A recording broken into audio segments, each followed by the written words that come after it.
봉독하겠습니다.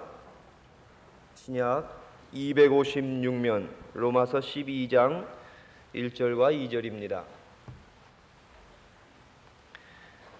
이제 다 같이 한 목소리로 봉독합니다. 그러므로 형제들아, 내가 하나님의 모든 자비하심으로 너희를 권하노니 너희 몸을 하나님이 기뻐하시는 거룩한 산제사로 드리라. 이는 너희의 드릴 영적 예배니라. 너희는 이 세대를 본받지 말고 오직 마음을 새롭게 함으로 변화를 받아 하나님의 선하시고 기뻐하시고 온전하신 뜻이 무엇인지 분별하도록 하라. 아멘. 성경에 보면은 주는 자의 성도의 삶을 많이 말씀하고 있습니다.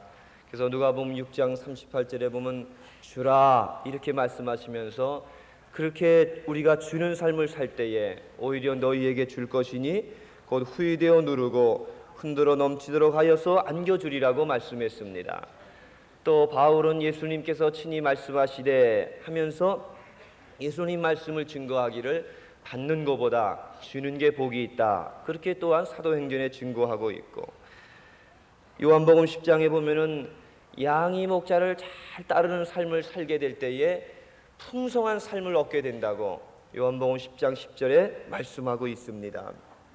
우리가 여러 가지 기도의 제목을 가지고 이 호렙산에 올라와 주 앞에 기도하는 이 기도의 풍성한 응답도 역시 하나님께 우리가 바른 것을 드릴 때에, 바른 것을 드리려는 자세를 가질 때에 응답될 줄로 믿습니다. 그렇다면 우리가 무엇을 주님께 드려야 되겠습니까? 성경을 통해 볼 때에 구약 시대에는 주의 제단에 나아갈 때는 반드시 있어야 될 것이 있습니다. 그거는 제물이었습니다. 하다못해 적은 새 한 마리라도 아니면은 가루 한 움큼이라도 하나님께 드릴 때에 그것이 바른 제물이요 제단에 나아가는 성도의 삶이었습니다. 반드시 제물이 있어야만 되는 것이 제단을 향해 나가는 그러한 삶이었습니다. 그렇다면 오늘 이 시대에 우리에게 있어서는 하나님 앞에 무엇을 드려야 되겠는가? 그것은 바로 본문의 말씀을 통해 볼 때에 너희의 몸을 하나님이 기뻐하시는 거룩한 산제사로 드리라 하시는 주님의 말씀입니다. 거룩한 산제사로 나의 몸을 주님께 드리는 이 시간이 되어야만 되겠습니다. 오늘은 거룩한 산제사로 나의 몸을 드리며 기도하는 우리의 자세가 무엇인가, 그 의미가 무엇인가를 잠시 생각하면서 이 시간 기도의 제목을 삼고자 하는 것입니다. 그 첫째로는 하나님에게 우리의 온전한 사랑을 드려야만 한다는 의미입니다. 우리가 흔히 얘기하듯 하나님께 영광을 돌립니다 하는 그런 이야기를 많이 합니다. 오늘 본문에도 하나님의 선하시고 기뻐하시고 온전하신 뜻이 무엇인지를 분별하도록 하라 말씀했습니다. 여러분, 하나님이 정말 원하시는 것이 무엇이겠습니까? 아마 여러 가지 이야기가 있겠지만 다 우리가 영적으로 요약을 해서 많은 분들이 그거는 하나님은 독생자를 이 땅에 보내주셔서 우리 영혼을 구원하시기 위한 것, 그것을 위해 당신의 아들까지 주신 그 귀한 사실, 우리의 영혼이 구원을 받기를 원하시는 것이 하나님이 가장 원하시는 것입니다 라고 고백을 하실 줄로 압니다. 그러나 그것과 더 넘어서서 더 귀한 하나님의 의미와 원하시는 목적이 있습니다. 그거는 무엇이냐? 우리가 왜 구원을 받는 것입니까? 더 궁극적인 목적은 우리의 영혼을 구원해서 하나님 앞에 바른 인생으로 다시 변화시키셔서 우리를 통해서 하나님께 영광을 돌리기를 원하는, 영광을 받으시기를 원하시는 것이 하나님의 궁극적인 계획임을 믿으시기 바랍니다. 구원을 넘어서서 구원이 끝이 아니라 내가 구원받아 하나님께 영광 돌리는 삶으로 살아가기를 원하는 것이 하나님의 계획이요, 이렇게 주님께 영광을 돌리기를 원하는 그 성도의, 구원받은 성도의 그 심령의 상태, 이것이 바로 하나님을 사랑하는 우리의 자세라는 것입니다. 하나님은 그것을 받으시기를 원하십니다. 그분을 향한, 주님을 향한 뜨거운 사랑으로 이 시간 주님께 우리의 사랑을 고백해야만 되는 것입니다. 이사야 43장에 주님은 말씀했습니다. 내 영광을 위하여 창조한 자라. 저희를 향해 말씀합니다. 21절에는 이 백성은 내가 나를 위하여 지었나니 말씀했습니다. 하나님의 영광을 위해 저희들이 지어졌고, 하나님의 영광을 위해 우리가 다시 구원을 받았고, 이제 그분의 영광을 위해 찬양과 찬송을 받으실 주님을 향해 찬양을 드리고 기도를 드리고 감사를 드려야 할 저희의 삶이라는 사실입니다. 결국 오늘 우리 이 시간에는 주님을 향한 그 사랑을 고백해야만 되는 것입니다. 오늘 본문에 보면 너희들이 너희 몸을 들이되 하나님 선하시고 기뻐하시고 온전한 뜻을 무엇인지 분별하라는 2절 마지막 절의 말씀을 보면, 분별하다는 의미에는 시험해보라, 그런 의미도 있는 것을 원어적인 의미에 찾아보게 됩니다. 마치 에베소서 5장 10절에 주께 기쁘시게 할 것이 무엇인가 시험하여 보라, 시험하여 보라고 말씀했습니다. 우리도 시험해 보야만 합니다. 내가 정말 하나님을 사랑하고 있는가? 내 마음에 이 시간 하나님이 영광을 받으시기만 한다면, 내 마음 속에 오직 주님만을 사랑한다는 것을 이 시간 고백할 수 있느냐는 사실을 스스로 우리가 자신을 묻고 시험해 보아야만 한다는 것입니다. 하나님을 사랑한다는 고백, 주님은 그것을 베드로에게 물으셨습니다. 요한의 아들 시몬아, 네가 나를 사랑하느냐? 시몬아, 이 다른 사람들보다 네가 나를 사랑하느냐는 주님의 그 음성에 오늘 여러분 무엇라고 대답을 하시겠습니까? 주님을 향해서 제가 구원받고 보니 하나님보다 더 귀중한 것은 없습니다. 주 예수보다 더 귀한 것은 없습니다. 고백하는 우리의 심령 속에서 이 시간 주님 앞에 기도할 때에, 주님, 제가 주님을 사랑하게 됐습니다. 나는 이제는 어찌할 수가 없습니다. 주님 버릴 수가 없습니다. 다른 데 관심을 가질 수도 없습니다. 다른 것이 제 심령에 채워질 수가 없습니다. 만족감이 없습니다. 주님 사랑해요, 주님 사랑해요, 주님 사랑합니다 하는 그런 고백이 오늘 이 시간 여러분의 심령에 가득 차시기를 주님의 이름으로 축원합니다. 하나님은 모든 걸 우리에게 주셨습니다. 그리고 주님은 다시 모든 걸 우리에게 받으시기를 원합니다. 우리를 통해서 너희의 모든 것을 나에게 줄 수 있느냐? 주님은 베드로에게 물으신 것이고, 아브라함에게 이삭을 바치라는 것도 결국 그러한 의미입니다. 그러나 주님이 받으시기만 하는 건 아니죠. 우리의 모든 걸 주님 사랑으로 돌리고 주님 사랑이 내 안에 가득 차게 될 때에 우리의 여기 있는 이 모든 기도의 제목도 다시금 응답되는 줄로 믿으시기를 바랍니다. 두 번째 말씀은 거룩한 산제사로 드리는 것은 완전한 나를 드리는 것입니다. TV에 어느 아버지와 아들의 대화를 보니까 그런 대화가 잠깐 나오는 걸 들었습니다. 아침에 일어나기를 어려워하는 그 아들에게 아버지가 얘기합니다. 야, 아침에 내가 시간이 되면은 일어나서 학교에 가야 되기를 원하는 너의 마음은 무엇이고, 일어나기 싫어서 자꾸 잠을 자고 싶어하는 너는 뭐냐? 그 두 가지가 다 네 마음에 있다면 너는 도대체 어떤 너냐? 물을 때 고개를 갸우뚱하는 그 아들의 모습을 볼 수가 있었습니다. 과연 우리의 마음은 어떠한 것인가? 우리 자신을 들여다볼 때에 우리는 세 가지로 나눌 수가 있죠. 하나는 지성이라는 우리의 요소와, 하나는 우리의 감정이라는 요소와, 그 가운데에 의지라는 요소가 있습니다. 지성과 감정과 의지가 내 안에 있는데 이것을 하나로 온전히 드리는 것이 전인적인 신앙이라는 것이고, 하나님 앞에 균형 잡힌 신앙이요, 하나님이 기뻐 받으시는 우리의 산제물이라는 것입니다. 구약의 레위기나 또 출애굽기를 보면은 하나님께 드리는 제물은 흠이 없는 것을 말씀했습니다. 흠이 없어야 돼요. 온전한 것, 가장 최상의 것을 드려야 되는데, 우리가 이 시간도 주님께 드리는 것은 내적인 우리를 돌아볼 때에 감정, 의지, 지성의 그 모든 요소를 하나님께 간절히 하나가 되어서 드려야만 되는 것인 줄로 믿습니다. 백스터 목사님의 그 고백을 보면 그런 얘기가 거기 있습니다. 그 이야기가 제게 참 은혜가 되었는데, 그분이 어느 날 기도를 하는데 1시간을 기도를 해야 되는데 분주한 생활 속에서 기도하기가 쉽지가 않았습니다. 그래 기도하러 기도실에 가면서 자기 자신을 돌아볼 때에 자기와 의지와 자기 그 감정과 지성의 요소가 서로 간에 갈등과 또 대화가 있는 것을 이렇게 이야기를 쭉 썼는데 참 은혜가 됐습니다. 그 내용은 뭐냐 하면, 기도하러 가는데 자기가 스스로 깨닫게 된 것이, 기도하기를 원하는 마음과 기도하기를 원치 않은 마음이 있는 걸 깨닫게 됐습니다. 그리고 길을 갈 때에 의지와 자기에게 대화를 하게 됐습니다. 내가 말을 합니다. 의지에게, 너 기도하러 갈 수가 있느냐? 아, 물론이요. 1시간 기도할 수가 있습니다. 당신이 원한다면 기도해야죠. 기도하러 가는 것입니다. 그런데 온갖 감정들이 막 불평을 하는 것입니다. 지금 기도할 시간인가? 바쁜데, 시간이 없는데 다른 일을 해야지. 막 감정이 얘기를 합니다. 그래도 가서 기도를 하는데 무릎을 꿇고 기도를 하기 시작을 했습니다.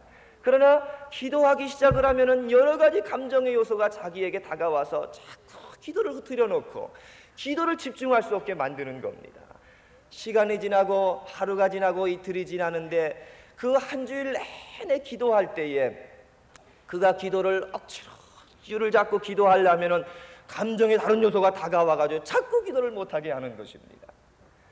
그 기도가 끝나고 누가 자기에게 물어본다면은 기도하긴 했지만 엉망입니다. 피곤하기만 합니다. 그렇게 얘기할 수밖에 없었다는 것입니다. 그런데 2주일이 지나니까 새로운 걸 깨닫게 되었는데, 계속 자신과 의지가 기도를 할 때에 감정이 그 다음에는 스스로 포기를 하더라는 겁니다.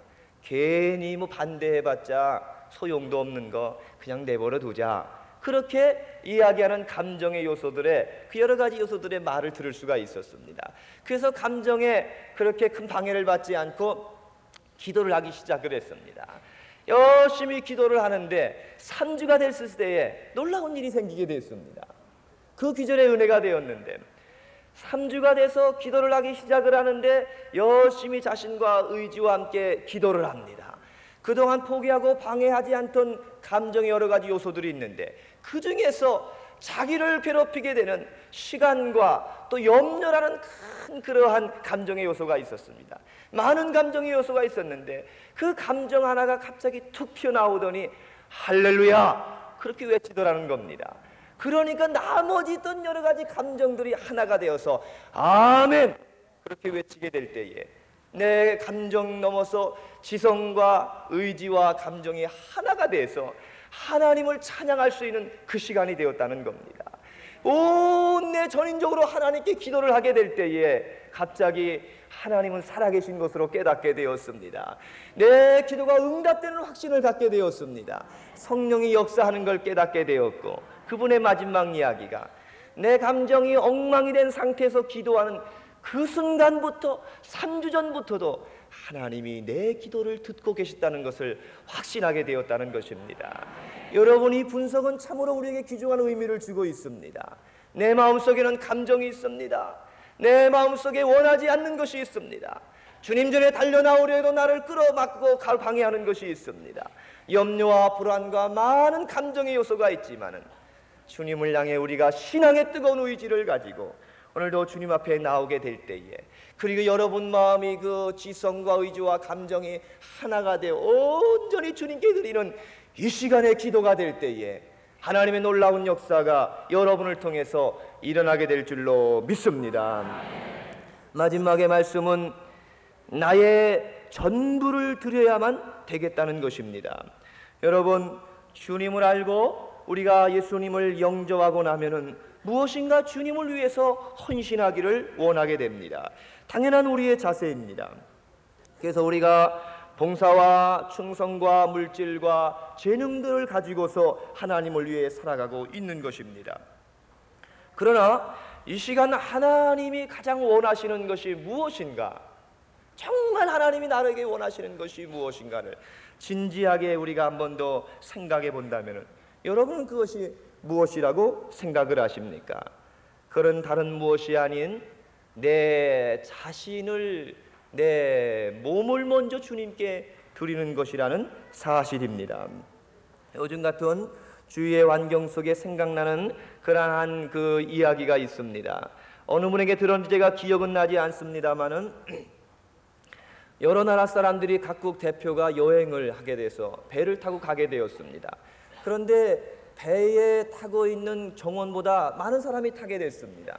길을 가다가 갑자기 배가 상태가 좋지 않아 물이 스며들기 시작을 했는데, 선장의 얘기는 3사람이 줄어들어야만 이 배가 목적지까지 간신히 도착할 수가 있다. 그러면서 3사람이 미안하지만 좀 이 바다 한가운데서 좀 내려줘야 되겠다고 그렇게 얘기를 했습니다. 그러니까 사람들이 다 조용히 많이 있습니다. 한참 시간이 흐른 후에 갑자기 한 사람이 벌떡 일어나더니 내가 대영 제국의 신사답게 내가 죽겠습니다 하고 물속으로 풍덩 뛰어들더라는 거예요. 또 시간이 지났습니다. 그러니 어느 한 사람이 벌떡 일어났습니다. 내가 미국의 1등 국민이 아니요, 그러니 내가 물속으로 자진 뛰어들겠습니다. 물속으로 뛰어들었다는 거예요. 그리고 시간이 흘렀습니다. 한 사람이 나타나지를 않습니다. 한참 시간이 흐른 후에 갑자기 벌떡 일어난 사람이 있는데 한국 사람이었습니다. 벌떡 일어나더니 대한민국 만세! 그렇게 외치더니 옆에 있는 일본 사람을 확 떠다밀더라는 것입니다.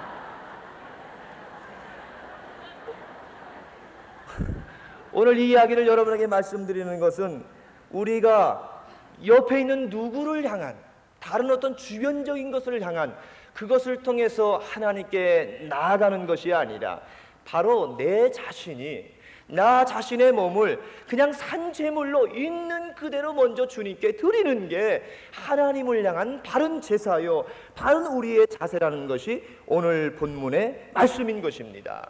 마태복음 6장 33절에 너희는 먼저 그의 나라와 그의 의를 구하라는 말씀은 먼저 내 자신을 드리는 열쇠를 통해서만이 하나님이 모든 걸 받으신다는 의미도 있는 것입니다. 그래서 십자가를 지고 나를 부인하고 나를 다 주님께 드리고 내 것이라 하지 아니하고 나를 주님의 것이라 하며 주님께 드리고 십자가를 지고 따를 때에 주님을 바르게 따르는 성도의 삶이라는 말씀입니다. 그러기에 오늘 성경은 나의 몸을 거룩한 산제사로 드리라고 주님은 말씀하고 계시는 것입니다. 여러분, 배와 육지 사이에 줄을 놓고 당긴다면 배가 움직이겠습니까? 육지가 움직이겠습니까? 오늘 우리는 주님을 나에게 끌어당기려는 생각이 아니라 나를 주님께 드리는 것이 기도 응답의 비결인 것입니다. 나 자신을 드려야만 된다는 것입니다. 뉴욕의 콜롬비아 프레스비터리언 병원 현관에 이런 말이 새겨져 있다고 합니다. 온전한 치유와 응답은 지극히 높은 자에게서부터 오는 것이다. 여러분, 하나님에게로부터 응답이 오는 것입니다. 내 자신이 아니라 나를 주님께 드릴 때에 온전한 응답이 그 자리서부터 시작이 된다는 것입니다. 오늘 여러분, 우리가 어둠을 아무리 분석해봤자 어둠이 물러가는 것은 아닙니다. 빛이 올 때에 어둠은 물러가는 줄로 믿습니다. 우리의 경제적, 정치적, 도덕적 치유가 어디서부터 오며 해결될 수가 있습니까? 하나님의 사랑과 뜨거운 영적 체험 가운데 다른 데 있는 것이 아니라 나를 먼저 드려야만 되는 줄로 믿습니다. 이 시간 여러분들에게 주님 앞에 나를 드립니다. 나를 온전한 산제물로 이 시간 드려야 되는 것입니다. 소유권을 이전해야만 합니다. 내 것 아닙니다. 이젠 나 주님의 것입니다. 주님 마음대로 사용하여 주시옵소서. 하나님께 고백해야만 되는 것입니다. 한은혜 받은 성도가 열심히 주를 위해서 봉사를 합니다. 충성하고 헌신합니다. 일에도 열심을 갖습니다. 그 마음에는 열심히 벌어서 주를 위해 헌신해야 되겠다는 마음을 갖습니다. 분주한 그 성도에게 주님이 말씀하십니다. 아무개야, 뭘 그렇게 바쁘냐? 주님, 열심히 일해야죠. 열심히 해야죠. 그래야 더 주님의 일 열심히 할 거 아닙니까? 그럴 때에 주님의 음성은 뜻밖의 음성이었습니다. 내가 원하는 것은 네 물질 아니야. 네 그 열심 아니야. 내가 원하는 것은 너 자신이야. 너를 나에게 먼저 줘야지. 주님은 말씀하셨습니다. 먼저 그의 나라와 그의 일을 구하라.